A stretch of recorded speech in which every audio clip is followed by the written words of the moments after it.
Okay, CWC podcast. We're doing a series of trying to be informative, somewhat entertaining, try to be fact-based. And today's podcast is talking about our crisis response to this COVID-19 pandemic. Is this a response? Is it a reaction or an overreaction? And I'll get into why I think there's a difference. So, a reaction or a response. In medical terms, if you go to the doctor and you were sick or you have an infection and it's a good, the medication they're giving you is working well, they'll say you're having a good response. Your body's responding well to the medication.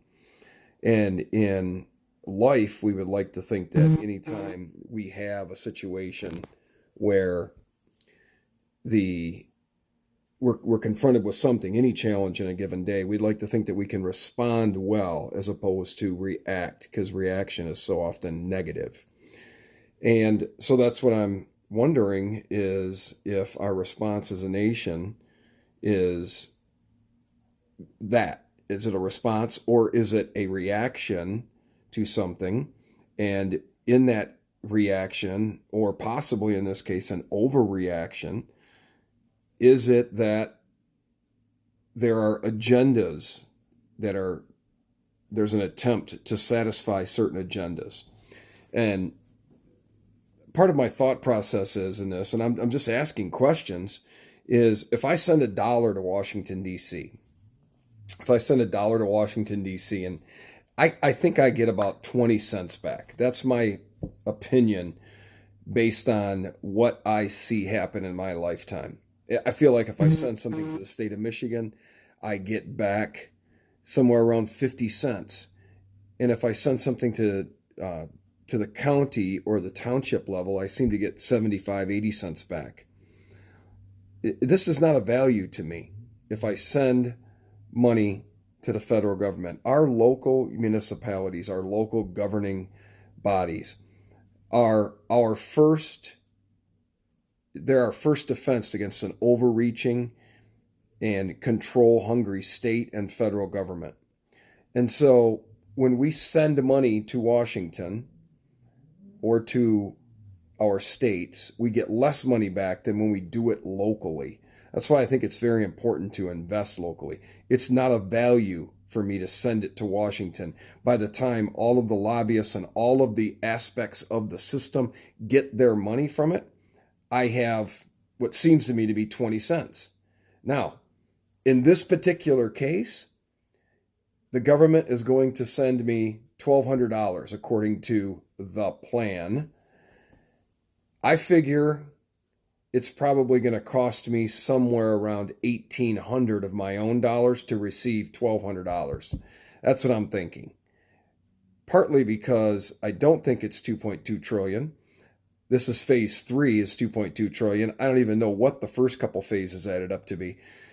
I believe they're going to have a phase 4 and probably a phase 5. I think this thing's going to be more like $10 trillion. So I'm considering this to be an overreaction. As this is playing out and I'm looking at it, I don't know, trying to take in as much information as possible. In 1913, the United States government, Congress, and we the people, we created the Fed, the Federal Reserve. And it was to try to help keep the economy going. They wanted to try to control inflation. I don't think it was a good idea. I'm a free market. I'm a person that believes in the republic that was created. And it was also in regards to, I think JP Morgan had actually bailed out the government a couple of different times prior to 1913. And I do believe that since the federal government created the Fed in an attempt to maintain the value of the dollar, I think by most economists' figures, the value of the dollar has lost 90% over the last 100 years.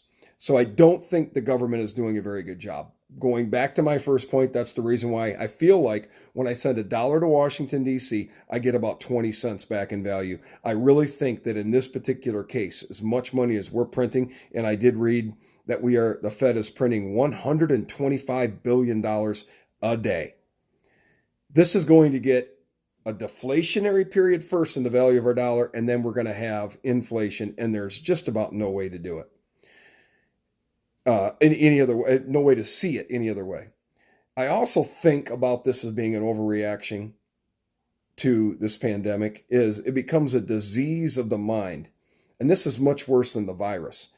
I, for one, my schedule has been severely disrupted. I'm sure a lot of people, their schedule has been. We're wondering what happens if myself or a loved one gets this virus. What's going to happen to us? I feel like we are so quickly discounting the number of people that get the virus. They have mild to moderate experience with it, then they're okay. I realize I respect this virus for being highly contagious. I respect this virus for being very hardy, can live outside of a human being for long periods of time on certain surfaces. I agree. The coronaviruses are different than flu viruses. I get all of that. I'm not a scientist. I'm just trying to figure out, is this another aspect of our federal government trying to get more money out of we, the middle class and lower class people? And when I say that, I say the largest segment of our population, the upper middle class and the lower middle class, including the lower income and our people that are living in poverty in the United States of America. How much money can you get out of people that get up and go to work and produce win-win exchanges every single day, keeping this flywheel, this momentum of an economy going? And the government always wants to tell us they can do something to help it, which is scary to me. I think one of the worst questions to ask a presidential candidate is, what can you do to help the economy? Well, I'll tell you what I believe the federal government can do to help the economy is to stay out of it, to stop. There's also some unknowns about this disease of the mind that a reaction, an overreaction to a pandemic like this can possibly have.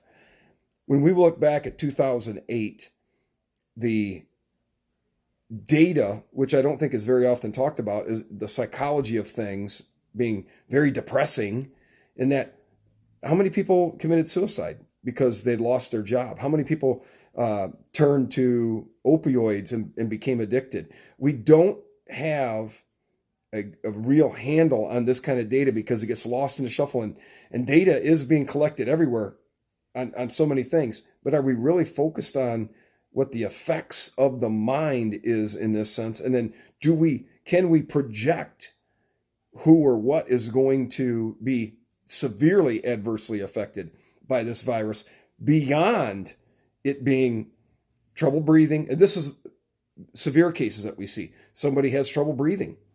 And so if you have moderate to severe trouble breathing after contracting COVID-19, you're supposed to go seek medical attention.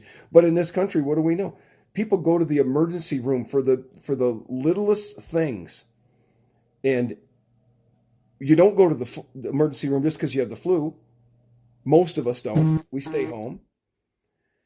So one other quick thought is, I think that this is going to be the new normal. I think that this is going to be, we're going to be a mask society. Well, of course, right now we don't have enough masks. So I think that once we travel into a higher populated area, because I live, which would be considered by many out in the country, but people that live out in the country don't think I live out in the country, but I certainly don't live in a major metropolitan designated area. I think once I enter into that on a daily basis, I'm going to be required to be wearing a mask if I step out of my vehicle. I think this is going to be the new normal going forward, and a lot of people would consider it more of a surveillance and police state. I think we're headed that direction. A few more things that I want to talk about in the future. I think that there's this term called a jubilee. It was in the Bible. There's been a number of people I've been reading about saying it happens about every 40 or 50 years. It's happened in the United States whenever we repriced gold and left the gold standard altogether. And so this is a time when there's going to be another Jubilee. There's going to be debt forgiveness. The challenge for me is, what about a guy, if I say about myself, I paid my bills, I've saved money, I've lived within a budget, I haven't been extravagant, and so I've already been penalized as being a saver. The banking system does not reward me for leaving money in the bank. As a matter of fact, they make it very difficult to get the money out of the bank at any given time. And so the speculative and leveraged investments is what's encouraged. Everybody talks about it. I made all this money doing this, or I made all that money doing that. What about the guy who worked hard all his life? He lived within his means. He saved money for a rainy day. He's always had 6 months to 12 months, because the media tells you that there's so many people in America that don't have any money, extra money to live on. What about those of us who did the right thing and we have that money? I look around and I see, because I paid for college as I went, I look around, people asking for college forgiveness. And they again, for every one of us that receives this $1,200, just what if it does cost us $1,800 of our own over time? Which, who's going to pay for this? These are questions I don't have answers to, but I keep asking myself, am I the only one asking? Who's going to pay for this? I hope you keep tuning in. I hope I'm asking questions. I would like conversations, legitimate conversations. So we're going to attempt to put together part of the CWC team in an attempt to start doing this with more people on the podcast. I hope you continue to tune in, and I hope we can pull this off successfully, because I'm not the most technically advanced person. I'm really challenged, but let's see what we can do. Look forward to talking to you again.